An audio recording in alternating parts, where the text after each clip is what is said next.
years on the British throne. They are now the most famous royal family in the world and have prospered while other great dynasties have fallen. They've seen their relatives overthrown, murdered and exiled, overcome family feuds, fire and betrayal. And they have always followed one crucial rule: survive, whatever it takes, whatever the cost. The Windsors learned the dark art of survival in the days of war a century ago. They've never forgotten it. Now, Channel 4 can uncover their secrets with the help of family insiders, royal experts, and some of the most closely guarded papers in the world. We've combed through letters, diaries, government memos, confidential royal reports, and for the first time, cameras have been allowed into the Queen's personal family archives at Windsor. What we've found rips aside the mask of royal pomp to reveal the human frailties and the secrets of the family that built Britain's most powerful dynasty.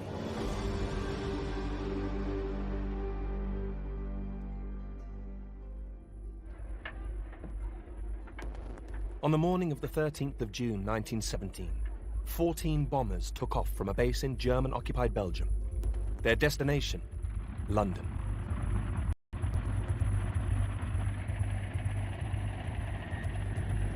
By mid-morning, they were over the East End. The children of Upper North Street School in Poplar were just starting a maths class. I was on my 5th sum, and this plane was coming over. So the teacher saw everybody's eyes lit up and said, "That's one of ours." I'm still thinking this as I finish my sum. Somehow I managed to climb out, and as I went out the classroom door, I stepped over a little boy who was dead.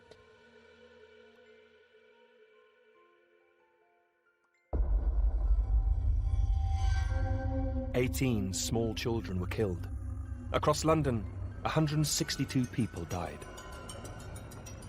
This was something totally new. It was horrific. It killed children. It was plastered all over the newspapers, and the bombers that did it had the same name as the royal family. Gotha bombers. Saxe-Coburg Gotha. And suddenly, the royal house discovers that it has the wrong branding. Time to change.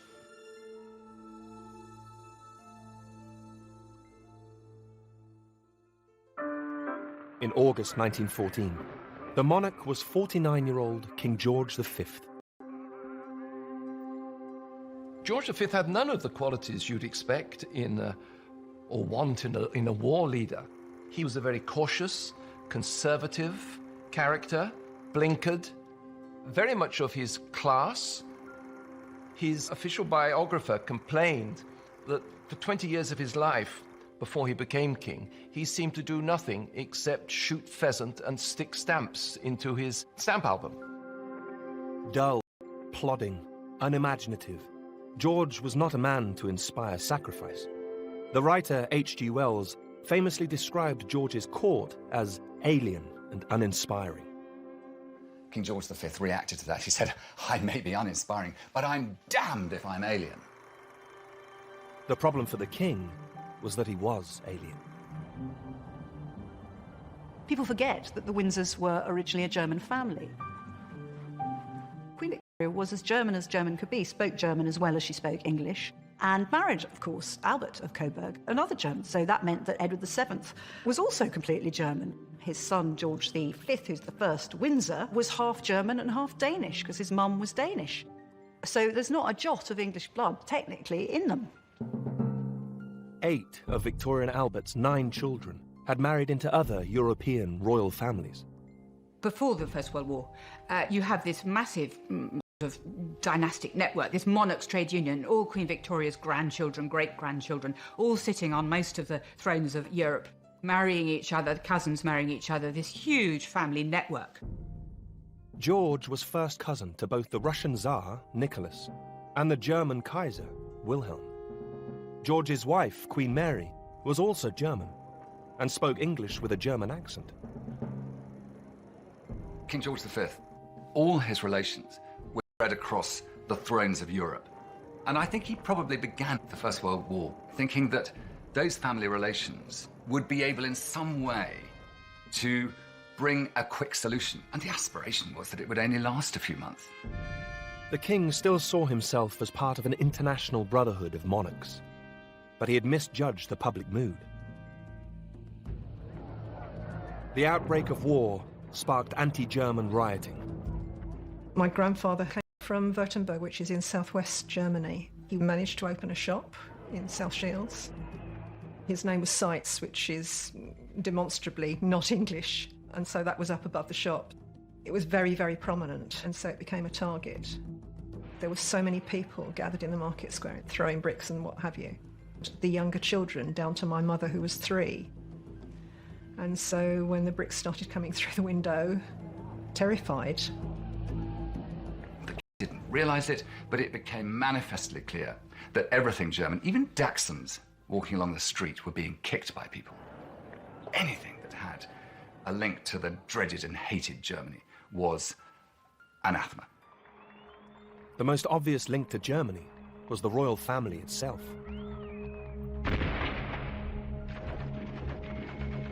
As casualties mounted, the government introduced conscription. A few months later, in the summer of 1916, British forces were decimated at the Battle of the Somme.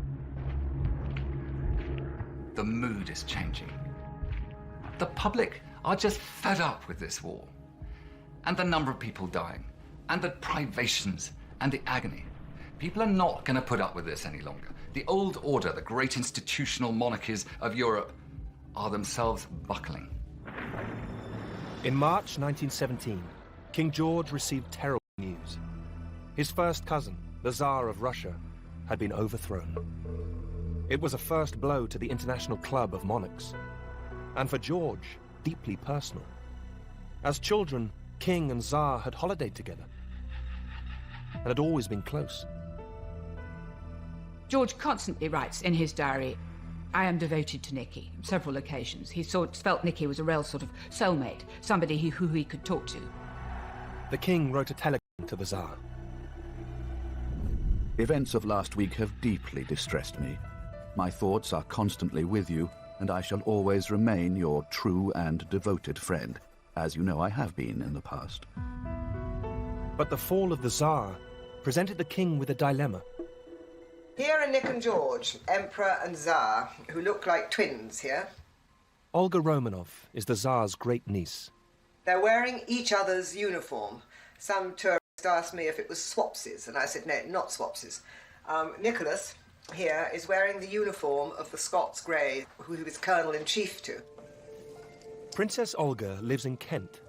A century on, she still finds it difficult to speak about the events of 1917. I don't think the Tsar had much inkling of stuff because he was so wrapped up in his sick child and his wife, who he absolutely adored. My grandfather had been one of Nicholas's advisors, and I think if he'd taken my grandfather's advice, it's possible disaster would have, not happened, sorry. The new Russian government was democratic, hanging by a thread. The Russian government asked the British ambassador if the Romanovs could be given asylum in Britain. The British ambassador goes back to the British government, of whom Lloyd George is the leader at this point, and says, what should we do? What shall I say? I feel that we ought to say yes. And Lloyd George initially says, yes, I don't think we can refuse. At this point, an extraordinary sequence of events unfolded. Events that would remain secret for more than 50 years. At their heart stood King George's private secretary, Lord Stamfordham. Lord Stamfordham was my great-great-uncle. He was a very wily character, and I think he was probably one of the first courtiers to be PR savvy. He was monarchist through and through. He was dedicated to them. He was there, he saw it, to protect them from anything that went on in the world. It was Stamfordham's role to advise the king, and he feared the mood in the country. The fall of the Tsar may have horrified the royal family, but it delighted Britain's war-weary people, who saw the Tsar as a tyrant. Mass rallies were held, where socialists and republicans offered passionate support for the Russian Revolution. Stamfordham compiled a file that he gave the title Unrest in the Country. It contained newspaper clippings and letters he'd received from a network of informants. Stamfordham's top-secret file is now kept at Windsor Castle. Tens of thousands of records going back hundreds of years are kept here. And our cameras have been granted access to the Queen's own private archive. The Unrest in the Country file includes this letter from a Salvation Army colonel in Essex, which was typical of the type of information Stamfordham was receiving. I have noticed, since the news came to hand of the Russian Revolution, a change has come over a certain sector of the people in respect to their attitude towards the king and the royal family. A friend of mine saw written in a second-class railway carriage, "To hell with the king, down with all royalties." It is a panic that's going on, certainly a panic in the palace, which is beginning with Stamfordham, and I'm sure that he communicated that panic to the king. The king instructed Stamfordham to write to the government. His letters about the Tsar lay buried for half a century, but are now available at the Parliamentary Archives. For decades, people thought that the key decisions were taken by Lloyd George, the Prime Minister, and these documents reveal that this was not in fact the case. This is a letter from Windsor Castle dated the 6th of April 1917 to Arthur Balfour, who was the question of the Emperor and Empress of Russia coming to this country. His Majesty receives letters from people in all classes of life, known or unknown to him, saying how much the matter is being discussed. This is the second letter on the same day from Stamfordham to Balfour, and it shows the degree of agitation that's going on. The residents in this country of the ex-emperor and empress would be strongly resented by the public. The opposition to the emperor and empress coming here is so strong that we must be allowed to withdraw from the consent previously given to the Russian government's proposal. It's very significant, I think, the language that is used. King George V was a constitutional monarch who was supposed to take the advice of his ministers. Here he's using words like must and ought. In other words, he is attempting to instruct the government in the policy that it should pursue. Balfour capitulates as a result of this. He writes to Lloyd George and suggests that they probably ought to withdraw the offer of asylum. In Russia, the Tsar was oblivious to his cousin's decision not to provide him with refuge. Sorted my belongings and books, and the things I want to take with me if I go to England. But for the Tsar and his family, there could now be no escape.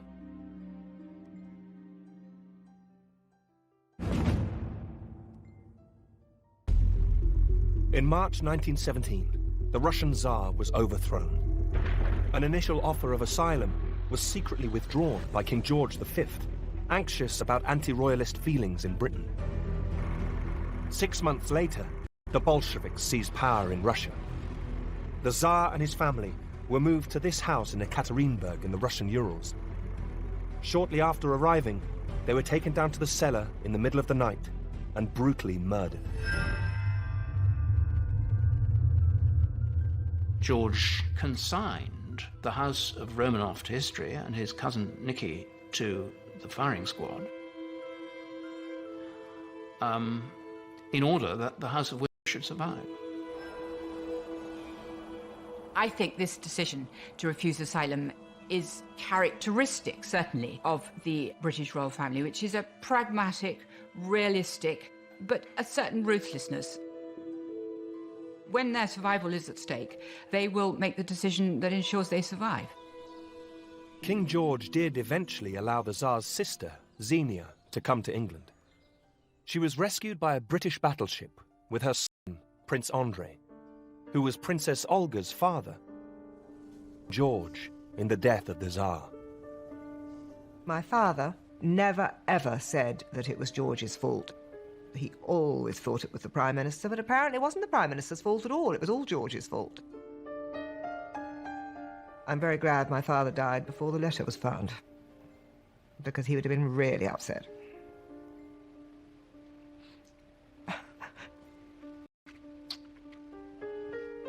George, the Tsar, and my grandmother were great friends. They played together. They did things together. And eventually, George gave refuge to my grandmother and was wonderful to her.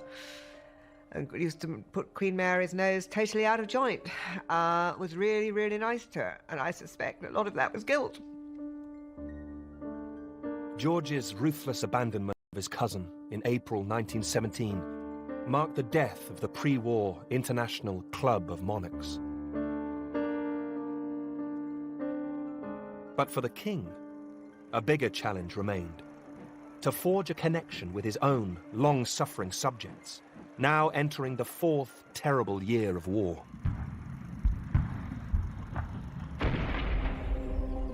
Once more, it was his private secretary, Lord Stamfordham, who took the initiative. In the spring of 1917, he wrote a historic memo, setting out his strategy for the future of the monarchy. We must endeavour to induce the thinking working classes, socialist and others, to regard the crown not as a mere figurehead, but as a living power for good, affecting the interests and social well-being of all classes. It was Stamfordham's particular insight, I think, that the British monarchy did not depend on the aristocracy, nor on the middle class, the second-class carriages, but on the acceptance and approval and ultimately the love of the people. If the top wanted to survive, it was the bottom layer that mattered most. Stamfordham encouraged King George and Queen Mary to do something British monarchs had rarely done before: to go out and meet the people. George is the first modern monarch.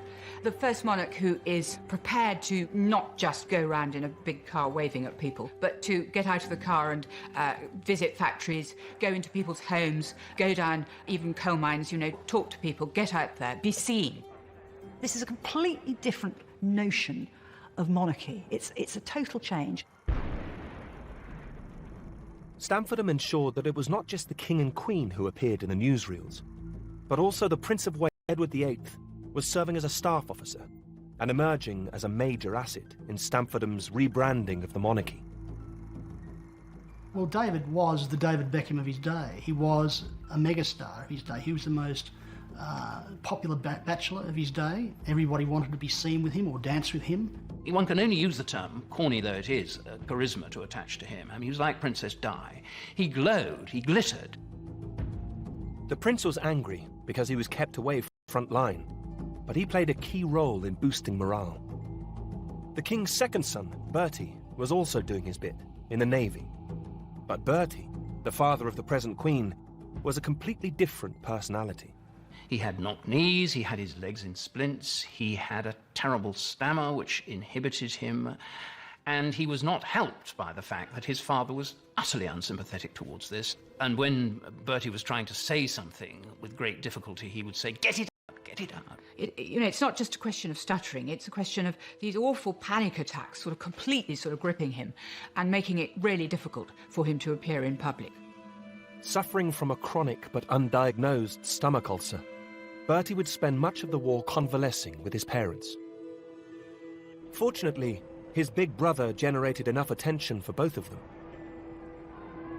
But as the Prince of Wales and his parents worked to forge a new bond with the British people, a major obstacle remained: the family's German name. Who is the king? Who is this man I'm fighting for in the cold, in the misery, in the fear of every day of the Western Front? Well, he is King George V, and he is your sovereign. Hang on, but he's called Saxe-Coburg-Gotha. Saxe-Coburg-Gotha was the name given to the royal family by Queen Victoria's German husband, Prince Albert. The king knew what had happened to other Germans in Britain. It must have been an intensely worrying time for the family. Is this going to happen to me? It's happened to those German immigrants out there in our country. After all we've done, for all the length of time that we've been here, do they still see us as German? Will they chuck us out, perhaps? In the wake of the Russian Revolution, Lord Stamfordham was finally instructed to come up with a British name for the British royal family. papers at the Royal Archives reveal him rummaging through the history books, feeding possible names to the King and the Prime Minister. The King bars Plantagenet and does not care about Tudor. Tudor Stuart has been suggested. Mr. Asquith advised against Tudor with its recollections of Henry VIII and Bloody Mary, and the last driven from the throne. He does not like Fitzroy, and Guelph. That is too foreign and is not at all liked by their majesties, who also do not approve of Fitzroy and its bastard significance. Royal history was proving a minefield. Stamfordham was at his wits' end. It is disastrous. The King is all for a prompt settlement. It was at this moment, on the 13th of June 1917, that London was raided by the Gotha bombers. It was a cataclysmic moment. Just imagine bombs falling from the air. We're used to it as an expression of warfare. This was something totally new. It was horrific. Now it went beyond degermanizing, went beyond cutting off from the Club of Monarchs. It was a question about the very identity and name of the dynasty. It could not be Gotha any longer. That same day, Stamfordham finally struck inspiration. The answer, he realized, lay in the very place he was working.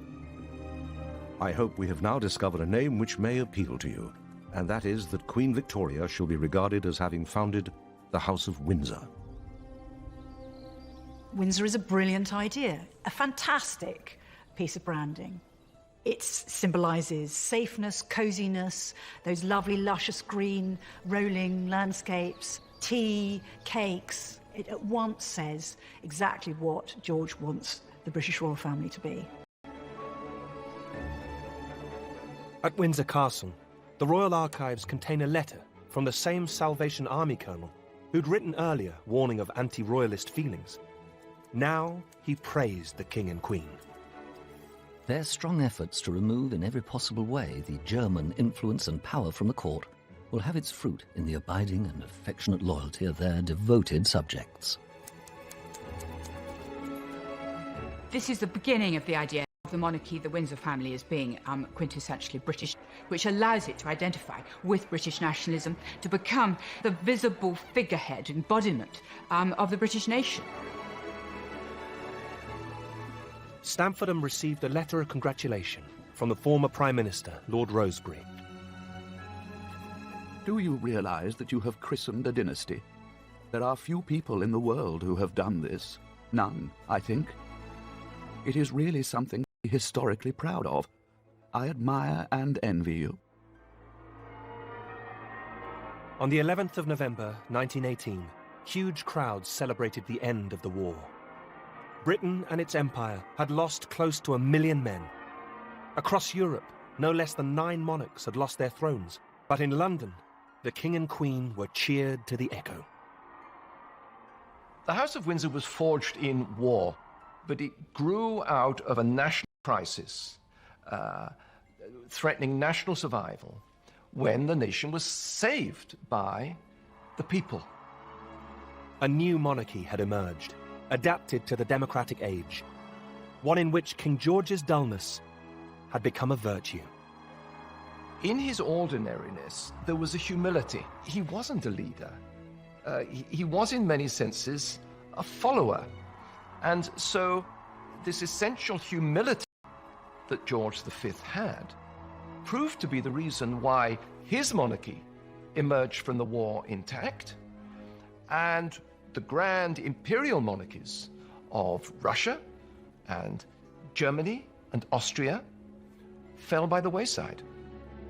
For dull, plodding George V, humility came naturally. But would it come so easily to his sons?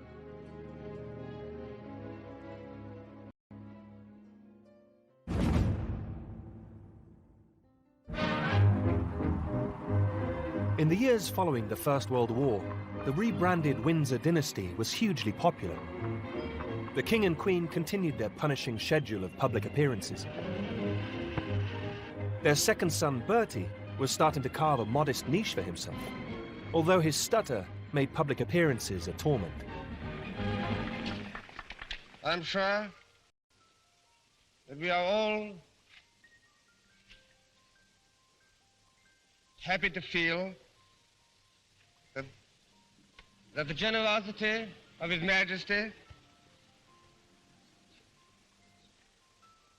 has set an example to all, and which has been widely followed throughout the country. But it was the older brother, David, Prince of Wales, who continued to attract all the attention, embarking on a series of headline-grabbing world tours. He is a kind of rock star prince. He's fabulously successful. In you know, crowds are sort of completely captivated. He became famous the world over. Here he was with his boyish, blonde good looks, and he became known in the press as Prince Charming, the adored Apollo. Everyone fell in love with him. On one tour, the prince shook so many hands, he was ordered by his doctor to rest his right hand and use his left.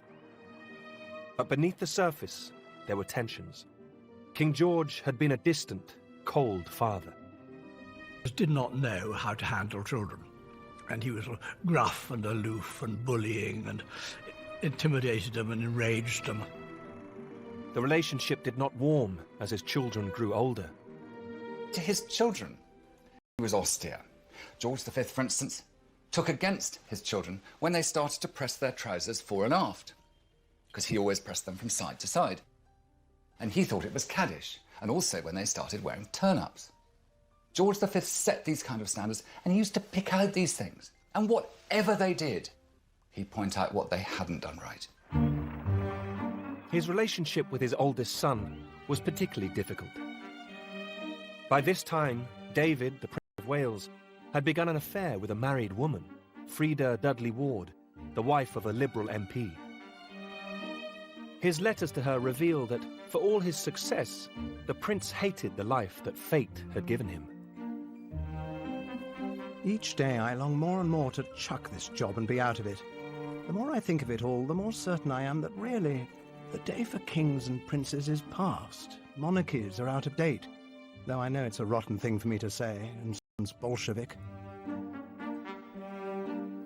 His letter to Frida from York Cottage, his parents' home on the Sandringham estate, at Christmas 1919, left no doubt how much he hated the place, and how much he missed her. I love you, darling, and you know it. How you mean absolutely all and everything to me in life. Nothing else seems to matter now. Not even my bloody job, of which I'm so sick. David's letters to Frida Dudley Ward are extraordinary in the way he expresses his hatred of the life that he's leading. I think basically his problem was that he liked the pluses of being a royal and not the minuses. He didn't like the duty aspect of it. He didn't like all the flummery, all the ceremonies that he had to go through, all of the sort of formalities which he found odious and tedious, all the sorts of things royalty do. He hated all that. What the Prince of Wales did like was parties.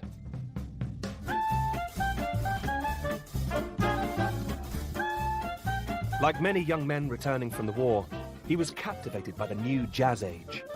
His parents disapproved, particularly since he appeared to be leading younger brother Bertie, the present Queen's father, astray. Bertie, in his early 20s, spends a lot of time with David and does become involved with this very attractive Australian married woman, Sheila Loughborough, apparently the original Sheila, who's part of this very... Frida's best friend. She was brought in to match up with Bertie so that the two brothers could go together and not seem to be duos with two married women. Like Frida, Sheila was a glamorous society beauty, and, like Frida, she was trapped in an unhappy marriage. She and Bertie soon began an affair, and the four were inseparable, as David commented crudely in a letter to Frida. What marvellous fun we four do have, don't we, Angel? And fuck the rest of the world.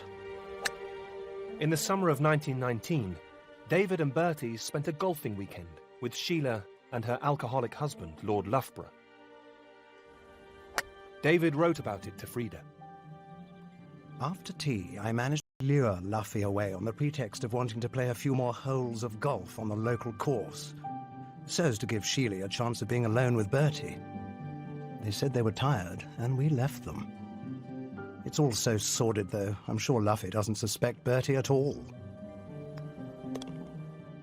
The king did not approve and demanded Bertie end his affair with Sheila. But he also dangled a carrot, as Bertie confessed to his brother David.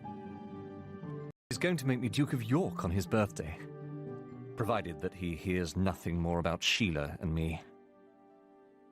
And of course, George V had been made Duke of York by Queen Victoria, so it was a very special thing for Prince Albert, as he then was, to be made Duke of York by his father.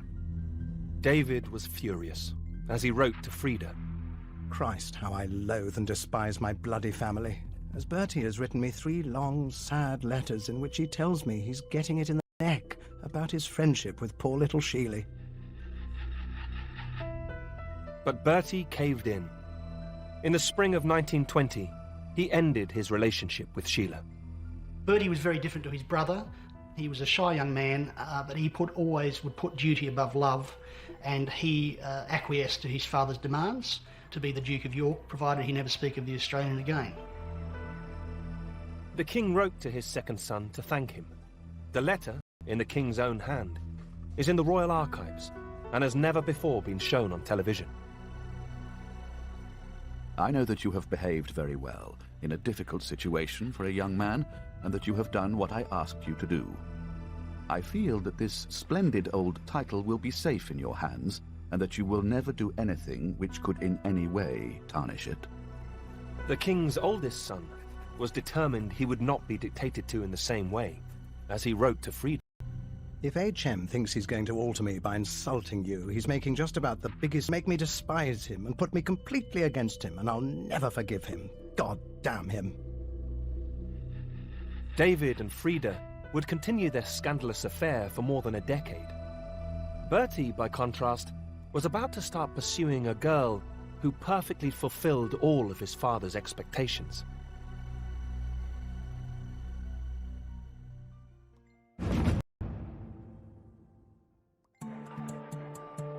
In the spring of 1920, the king's second son, Bertie, broke off his relationship with the married Australian Sheila Loughborough because his father had told him to. He was rewarded by being made Duke of York. Bertie now began to spend time at Glamis Castle in Scotland, where he had developed a new romantic interest, the 19-year-old Elizabeth Bowes-Lyon. Elizabeth Bowes-Lyon was the 9th child of the Earl of Strathmore, and the Strathmores went back into the Dark Ages practically. They were a very grand family with royal connections. They came from Glamis Castle, which was one up on the ordinary castle, which might have a ghost. It was haunted by a monster.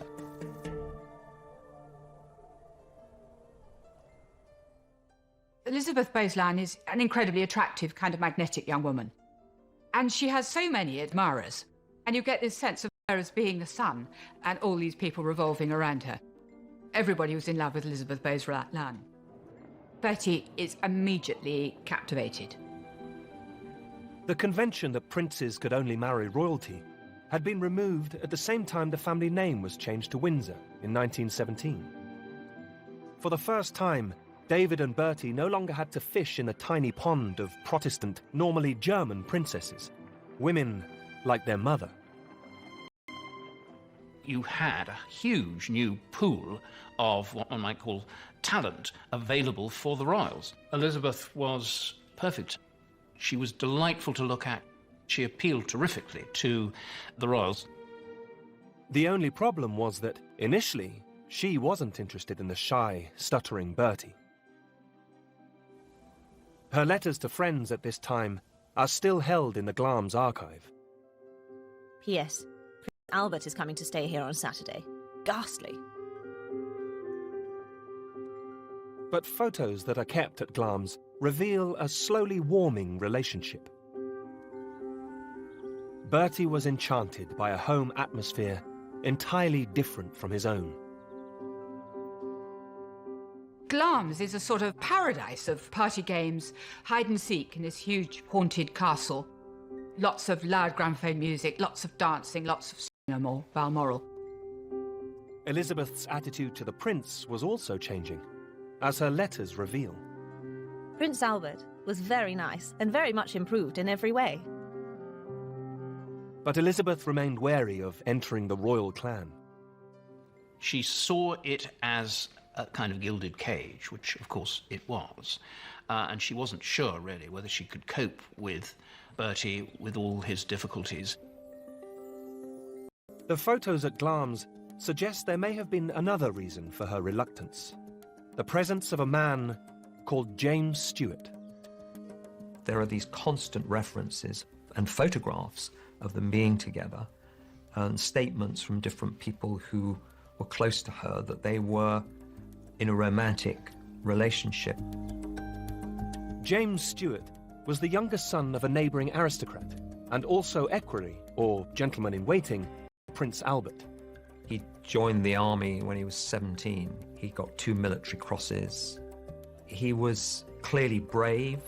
He was clearly very attractive to women, very handsome. In 1921, out of the blue, Stuart was suddenly offered a lucrative job in the oil fields of America. He was offered this job through an eminent courtier of King George V's court. It's pretty clear that there was some way in which he was spirited away, that there was a conspiracy between his mother, the Countess of Murray, her mother, the Countess of Strathmore, and Prince Albert's mother, Queen Mary. So you have the whole weight of the crown and the royal family behind this. I would suspect that my great-grandmother, his mother, who was apparently a wise woman, would have wanted to protect him and would have seen that he was better out of the way. Stuart took the job, hoping to make his fortune and return to marry the girl he loved. Prince Albert now moved in on Elizabeth. But she remained torn and uncertain. At times of emotional stress, the future Queen Mother hid her feelings by writing backwards in her diary. I am most perplexed. I'm thinking too much. I wish I knew.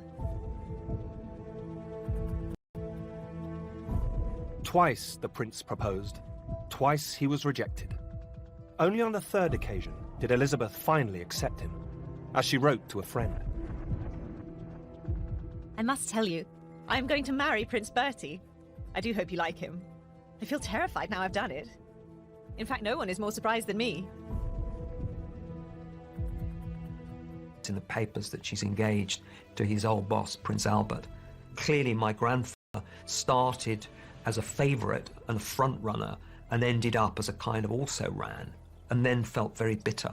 You know, it's like he was the casualty, in a way, in this. Bertie and Elizabeth were married at Westminster Abbey on the 26th of April, 1923. If you look at their letters, it's very plain that they were in love with each other. I think that what she particularly liked about him was not just that he was rather informal, easygoing, but also that he was vulnerable. And his vulnerability, and I think, probably was something she found attractive, and she felt that she could help him, and she most certainly did help him. The couple quickly had 2 daughters, and Elizabeth would prove the perfect partner for the prince.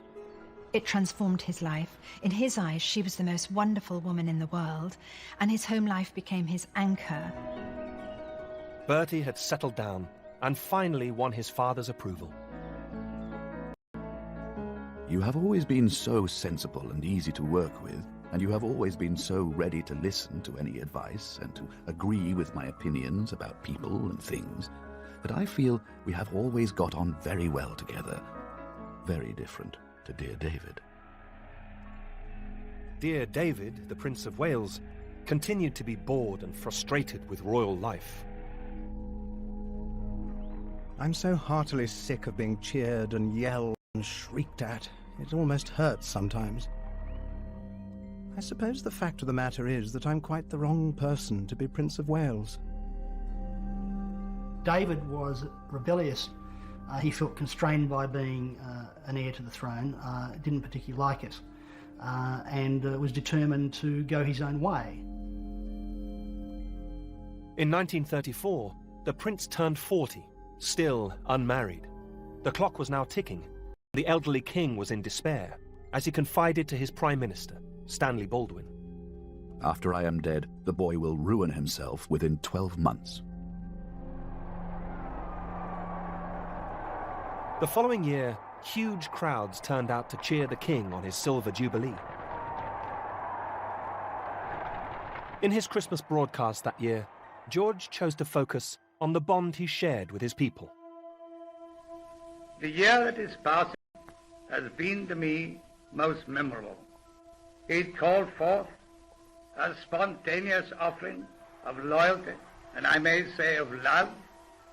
It is this personal link between me and my people which I value more than I can say. Just 4 weeks later, he was dead.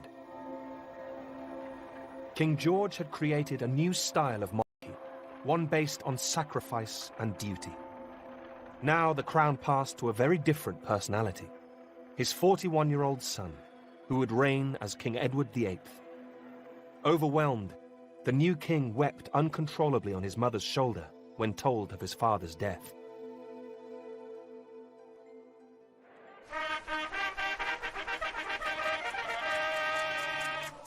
As he was proclaimed king, Edward broke with tradition by watching from the windows of St. James's Palace. God save the king! At his side, a mysterious woman. Her name, Wallis Simpson. Wallis Simpson was an American divorcee who'd married an Englishman and was a sort of social climber in London in the 1930s. She'd had a rather rackety youth. Her first husband was a drunk and violent, and she had chosen her new husband, who was called Ernest Simpson, because really she'd sort of come to the end of her resources.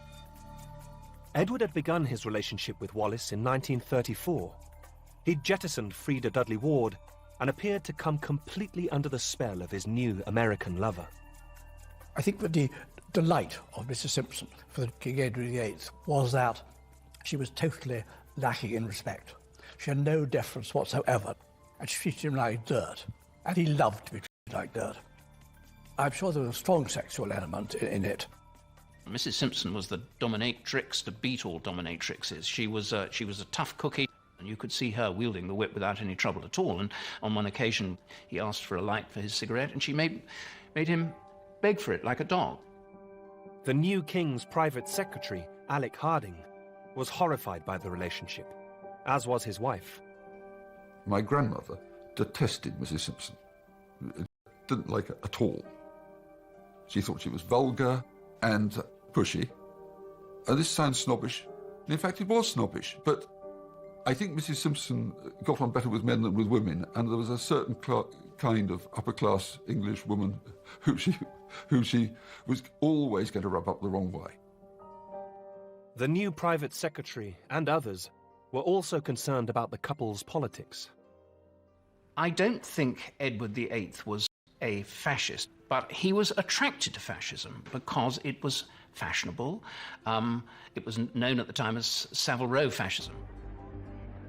Hitler seemed to have solved the main problem of the... and he had done this by sacrificing German rights, no doubt, and the business about the Jews was no doubt very unpleasant, but still he was showing what a strong autocracy could achieve. Decades on from when his father had cut the royal family's German links, Edward appeared to want to restore them.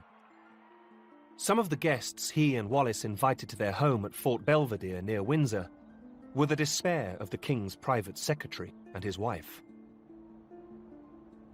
My grandmother certainly implied to me that they thought that some of the people visiting Fort Belvedere were potentially a security risk, essentially. She told me that state papers that went to the king came back with the stains from the bottoms of wine glasses on them, and that Edward VIII's guests might just have seen them. In August 1936, 7 months into his reign, the king and his mistress set off on a cruise of the Mediterranean. Wallis was about to divorce her second husband. But as head of the Church of England, Edward could not marry a divorcee. Pictures of Edward and Wallis were now being printed in papers and magazines around the world, everywhere apart from Britain. At home, the king remained hugely popular. When finally the Simpson story broke at the start of December, the public was stunned. You know, people were just shocked. It's hard to get across today just how shocked they were. It was almost disbelief. At first, there was widespread support for the king. Elizabeth, the wife of the king's younger brother Bertie, wrote in desperation to Queen Mary. Every day I pray to God that he will see reason and not abandon his people. And it must have dawned on Bertie with the most inexorable sense of horror that the buck was going to stop with him. And he couldn't persuade his elder brother to stay on and do the duty which, after all, his generation had all been expected to do in the First World War for king and country. They'd laid aside everything. And here was the king choosing to follow his own romantic instincts over duty. Determined to marry the woman he loved, on the 10th of December 1936, Edward became the first monarch in British history to voluntarily abdicate. Shy, stuttering Bertie instantly became king. His reaction was identical to that of his brother 11 months before. He finally gets to Marlborough House where his mother is and breaks down. He weeps on her shoulder for an hour beyond a mother's consolation. At that moment, you know, the future king of Great Britain, Emperor of India, head of the Church of England,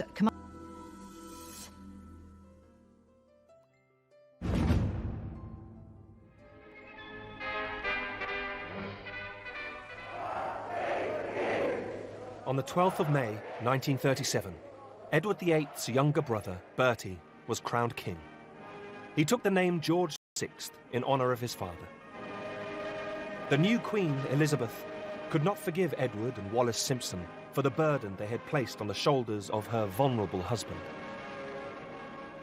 She realized that now it would be duty all the way, and she was uneasy about her husband's capacity for fulfilling the role. She was very unforgiving. She was steely to beat the band. Cecil Beaton described her as a marshmallow made on a welding machine. She was really tough. The Duke and Duchess of Windsor, as they now became, were married in France in June 1937. At Queen Elizabeth's insistence, Wallis was denied the HRH title or any of the trappings of royalty. I think he had visualized himself as coming back to Britain as a kind of subsidiary prince and enjoying the kind of life, privilege and no responsibility that he'd enjoyed as Prince of Wales. But of course George VI couldn't countenance this at all. He was constantly looking over his shoulder to somebody who was much brighter and smarter and more alluring and had more charisma than he did, and so the Duke of Windsor had to live abroad. King George knew that if his brother chose to, he could easily become a dangerous alternative focus of loyalty. And the king's worst fears were about to be realized. Berlin. A huge crowd greeted the Duke and Duchess of Windsor, and they were specially welcomed by Dr. Lai, the Reichsorganization manager. In October 1937, less than a year after the abdication, Edward and Wallis toured Nazi Germany. Pathé catches the moment. There he is, with Wallis at his side, turning up in Berlin, surrounded by a crush of 2,000 people, who all longing to catch a glimpse of the fairy tale, you know, the man who's given up his throne for love. He was feted by the Nazi leadership. There were smiles and handshakes all round, even the occasional Nazi salute.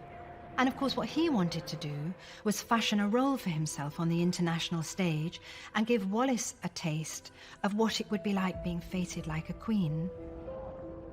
He did this, I think, to bring himself back into the limelight. And I think it bespeaks a sheer sort of naivety, ignorance, stupidity on his part that he didn't see what a monster Hitler was. Britain was at war with Germany. King George now feared the rift in the royal family might be exploited by the Nazis and could threaten the very survival, not just of his dynasty, but of his country. The records in the Royal Archives do shed a real light on the degree to which the king saw his elder brother as an increasing liability. For instance, in his diary, when the war breaks out and he has a meeting with the Chief of the General Staff, of General Ironside, and General Ironside is asking the king, "Can I trust your brother?" And the king says no, effectively. 8 months later, France fell. Edward and his wife were ordered to return to London. Instead, they fled to neutral Portugal. Shortly afterwards, the government in London received an extraordinary document. A document only recently discovered at the National Archive in Kew, and shown now for the first time on British television. So this is a letter to Alexander Cadogan, who was an undersecretary at the Foreign Office, and it's British intelligence, actually from a source in Prague, the 7th of July, 1940, and it says on it PM to C. We know the Prime Minister saw it that day, and the King pretty shortly afterwards. And it says, Germans expect assistance from Duke and Duchess of Windsor, latter desiring at any price to become Queen. Germans have been negotiating with her since June the 27th. Status quo in England except undertaking to form anti-Russian alliance. Germans propose to form opposition government under Duke of Windsor, having first changed public opinion by propaganda. Germans think King George will abdicate during the attack on London. You can imagine what this was like for the nervous king. Reading this, the ex-king appeared to be negotiating with the Germans. Whatever the Duke's actual intentions were will never be known. He agreed shortly afterwards to become governor of the Bahamas, where strict instructions were issued that women should not curtsy to the Duchess. The couple had effectively been banished. I very much doubt that the British government has it in mind, at the present, that my official activities should extend beyond the confines of the Bahama Islands. The Duke always denied he had contemplated treachery in that fateful summer of 1940. But he and Wallis Simpson would remain royal pariahs for the rest of their lives. In Britain, meanwhile, King George went from Palace itself was bombed, and the King's refusal to leave London made him a popular symbol of resistance. Royal standard waves above for everyone to see.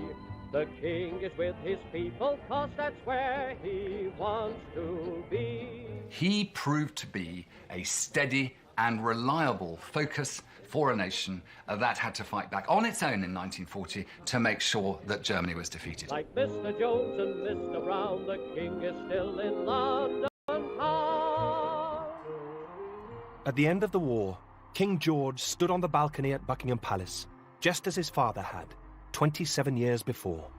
It was like the quintessential moment of victory, and the king had done it, you know. All the doubts about the monarchy at the time of the abdication were dispelled.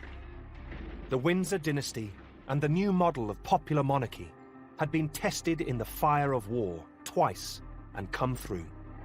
It had been threatened by the rise of democracy and the danger of revolution, and had come through. And when threatened by internal division, it had been ruthless in cutting out the weak link.